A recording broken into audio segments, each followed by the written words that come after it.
Bienvenue dans Mythes et Civilisations. Aujourd'hui, nous plongeons dans les origines cosmiques du panthéon grec, à la découverte des 12 titans de la première génération. Ces puissantes divinités sont les enfants primordiaux de Gaïa, la terre, et d'Uranus, le ciel. Leur histoire est celle de la révolte, du pouvoir, de la chute, et elle jette les bases du règne des dieux de l'Olympe. Un Chrono, le titan du temps et de la destinée. Chrono est sans doute le plus célèbre des titans.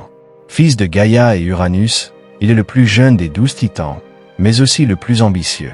Dégoûté par la cruauté d'Uranus, qui enfermait leurs enfants monstrueux, les cyclopes et les hécatonchires, dans les entrailles de la terre, Gaïa décida de se venger. Elle forgea une faucille en adamant et demanda à ses enfants de la manier. Seul Chrono accepta. Un jour, il tendit un piège à son père, et dans un acte aussi brutal que symbolique, il le châtra, séparant ainsi le ciel de la terre et mettant fin à leur union. Ce geste marqua le début de son règne sur le monde.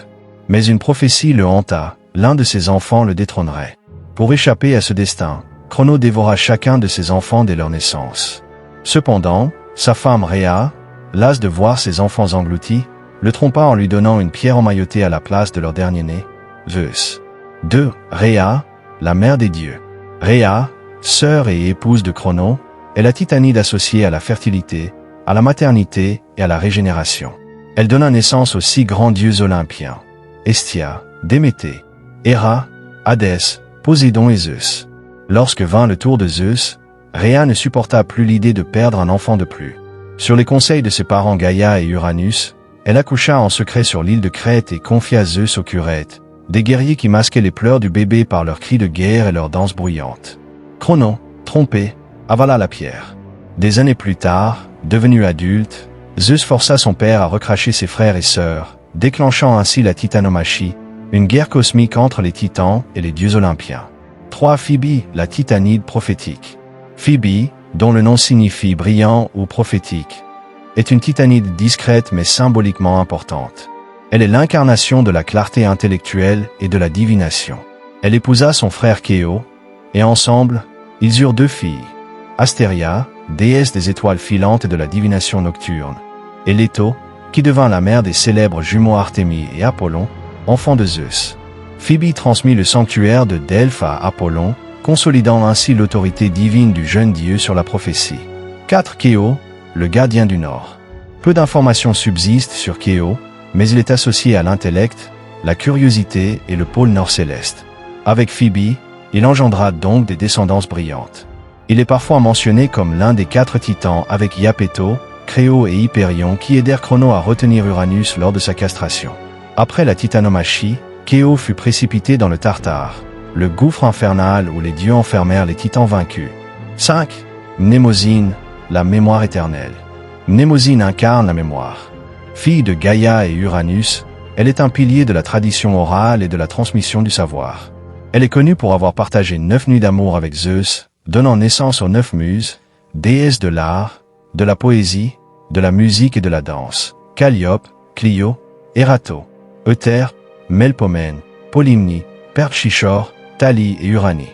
Dans la Grèce antique, Mnémosyne était vénérée près des oracles où 2 sources s'opposaient. L'été, l'oubli, et Mnémosyne, la mémoire. Boire à sa source permettait de se souvenir des vérités éternelles. 6. Iapeto, le père de Prométhée. Iapeto est souvent surnommé le titan de la mortalité.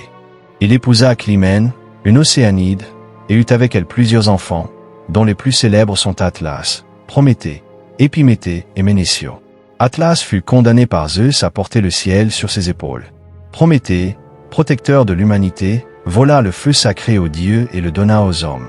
Épiméthée, quant à lui, est connu pour avoir accepté Pandore, déclenchant l'apparition des maux sur terre.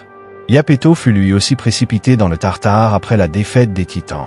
7. Thémis, la loi divine.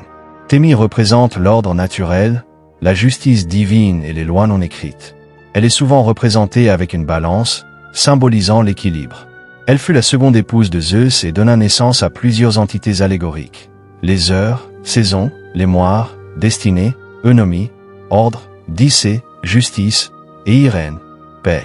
Elle joua également un rôle de conseillère divine, assise parfois aux côtés de Zeus, incarnant la voix de la raison et de l'équilibre cosmique. 8. Créo, le maître de l'astrologie. Créo est l'un des titans les plus énigmatiques. Son rôle est souvent associé à l'observation des constellations et au passage du temps céleste. Il épousa Eurybi, une déesse marine, avec qui il engendra Astréo, le père des étoiles et des vents, Pallas et Persée. Il est donc l'ancêtre d'êtres célestes et puissants comme Hécate, déesse de la magie, ou encore Zélo, Crato et Niké, personnification du zèle, de la force et de la victoire.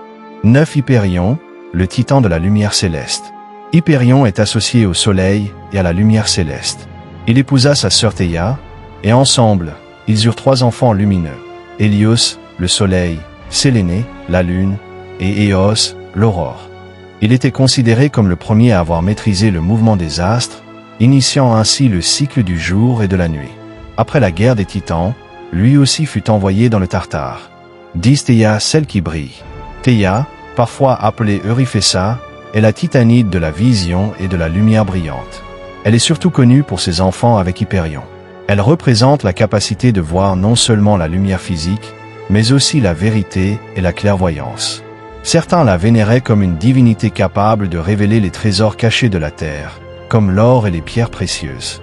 11. Océano, le fleuve du monde. Océano est l'aîné des titans et le seul à ne pas avoir été emprisonné après la titanomachie. Il personnifie le fleuve gigantesque qui encerclait le monde dans la cosmologie grecque. Avec sa sœur et épouse Théti, il engendra les Océanides, 3009 d'eau douce, et toutes les rivières du monde. Il est représenté comme un vieil homme barbu avec des cornes de taureau et parfois une queue de poisson.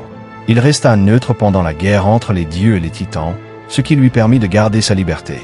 12. Théti, mère des rivières. Théti, épouse d'Océano, est parfois considérée comme une déesse de la mer, parfois comme la source des eaux douces. Elle est la mère nourricière de toutes les rivières et nymphes aquatiques. Durant la guerre divine, elle et Océano prirent soin de Héra, encore enfant. En remerciement, Héra les aida plus tard à résoudre leurs différends, assurant ainsi leur réconciliation et la stabilité des eaux du monde. Et voilà. Ces 12 titans ne sont pas seulement des figures mythiques. Ils représentent les forces primordiales qui ont structuré le cosmos grec, bien avant l'arrivée des Olympiens. Si cette plongée mythologique t'a plu, pensez à liker, t'abonner et activer la cloche de notification pour ne rien manquer de nos prochaines vidéos. Merci d'avoir regardé Mythes et Civilisations.